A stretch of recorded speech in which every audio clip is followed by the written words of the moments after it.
Perang Dewa Kekacauan yang berlangsung selama seabad telah berlalu dengan cepat, terutama bagi mereka yang telah berkultivasi hingga level ini.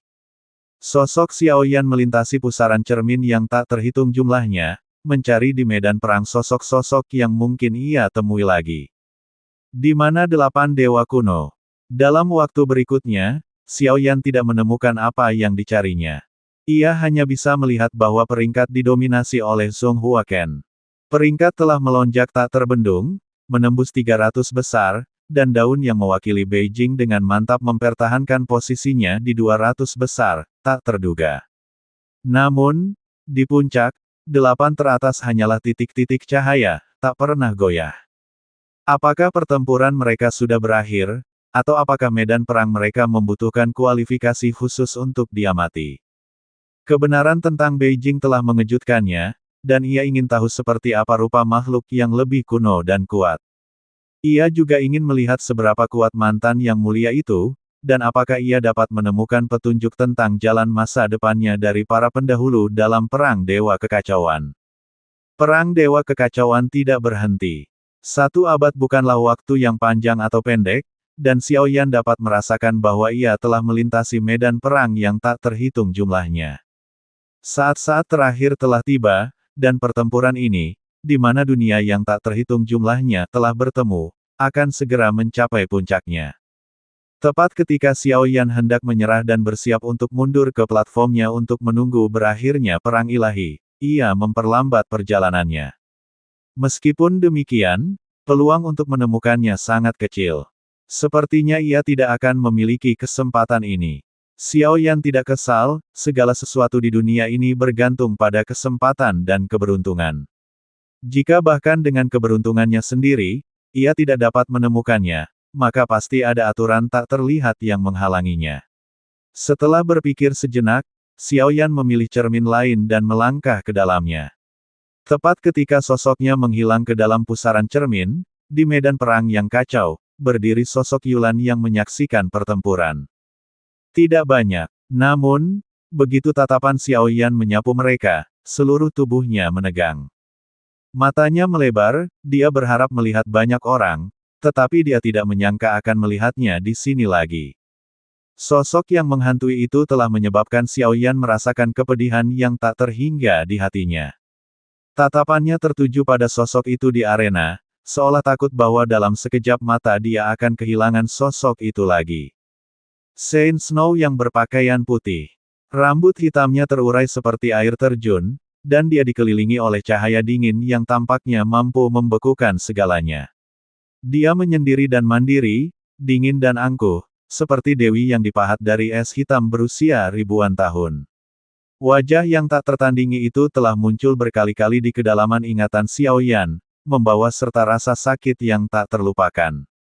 Permaisuri Chen Xianyuan, orang yang mengorbankan esensinya di alam sejati Xuan Yin dan akhirnya tewas di pelukannya, menganugerahkan sejumlah besar energi kekacauan kepada Xiaoyan di saat-saat terakhirnya. Xiaoyan, kau harus selalu mengingatku. Suara ini seolah berbisik di telinga Xiaoyan, tetapi akhirnya, karena takut akan memengaruhi kultivasinya di masa depan, dia menggunakan teknik rahasia untuk menghapus semua ingatan tentangnya. Kasih sayang yang mendalam dan tekad yang teguh itu, seperti alat pemecah es yang paling tajam, menusuk hati Xiaoyan, meninggalkan bekas luka yang tak dapat disembuhkan. Yuner, apakah dia juga ikut serta dalam Perang Dewa Kekacauan? Xiaoyan bergumam pada dirinya sendiri, menatap sosok-sosok yang familiar di arena, tak percaya, tatapannya melembut.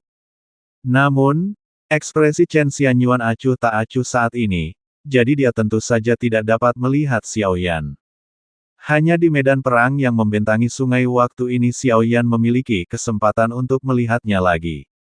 Menghadap musuh, Chen Xianyuan hanya sedikit mengangkat tangannya yang ramping, gerakannya elegan dan ringkas, sebuah lambaian lembut. Suara melengking, kondensasi jiwa es, seolah bergema di tingkat jiwa.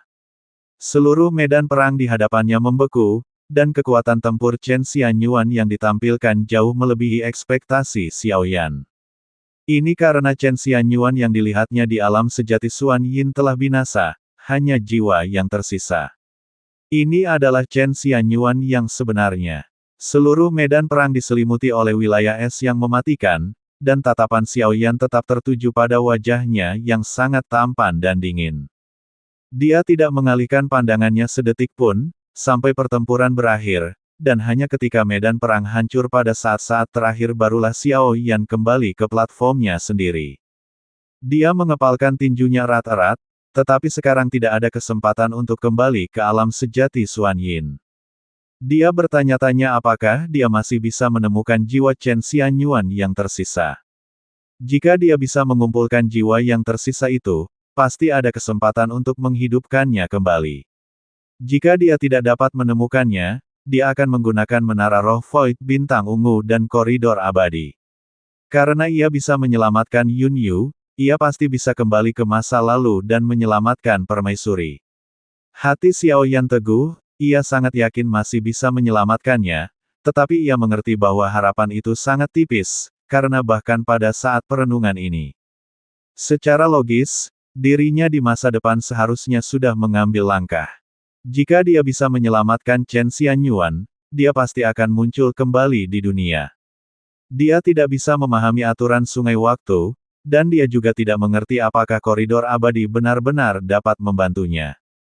Chen Xianyuan tidak sekuat Ye Beijing Huachan, lagi pula, dia berasal dari dunia bawah, dan kemunculannya di medan perang kekacauan sudah cukup luar biasa. Sekarang, yang bisa dilakukan Xiaoyan hanyalah mengubur obsesi ini di dalam hatinya. Dia akan mencoba apapun yang terjadi, hanya berharap untuk bertemu dengannya lagi. Dia akan menemukannya dan selalu mengingatnya. Perjalanan Chen Xianyuan melalui Xuan Yin terukir dalam ingatan Xiaoyan. Baginya, itu adalah ujian pemahaman emosionalnya. Tetapi tindakan Permaisuri hanyalah keinginan untuk melihat pria yang menghantui mimpinya sekali lagi. Pada akhirnya, dia melakukan hal yang baik, membantu Xiaoyan menghapus ingatannya, tetapi mungkin dia tidak tahu bahwa nama Xiaoyan telah terukir di tulangnya, dan dia juga tidak ingin melupakan perasaan yang diam-diam meresap ke dalam hati Xiaoyan. Setelah cobaan ini, Xiaoyan tetap tenang untuk waktu yang lama, sampai lempengan batu peringkat bergetar hebat dan kemudian hancur sedikit demi sedikit, dan seluruh platform kekacauan mulai menghilang. Xiaoyan mengerti bahwa perang dewa kekacauan ini telah berakhir. Namun, dia akhirnya gagal menyaksikan pertempuran 8 dewa kuno. Meskipun dia tidak melihat 8 dewa kuno, dia mendapatkan banyak hal. Dia mengerti bahwa masih ada jurang yang tak teratasi antara dirinya saat ini dan kekuatan sejatinya. Semangatnya kembali. Xiaoyan perlahan membuka matanya, duduk bersila di dalam guanya, menarik napas dalam-dalam. Ia perlahan-lahan tenang. Situasi saat ini mengerikan.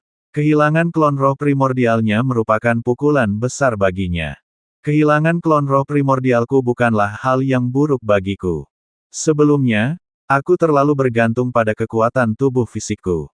Meskipun ini membuat jalan di depan menjadi sulit, ini juga penting bagiku untuk menemukan jalan yang sesuai dengan jati diriku yang sebenarnya. Karena itu, aku akan menghindari api dan membiarkan api jati diriku yang sebenarnya naik ke puncak semua alam, kata Xiaoyan dengan suara berat. Matanya menjadi gelap saat ia berbicara, dan ia melangkah maju. Sosoknya menghilang dari gua. Ia ingin menghindari api dan merebut dao agung dunia ini, semuanya hanyalah perjuangan antara yang kuat dan yang lemah.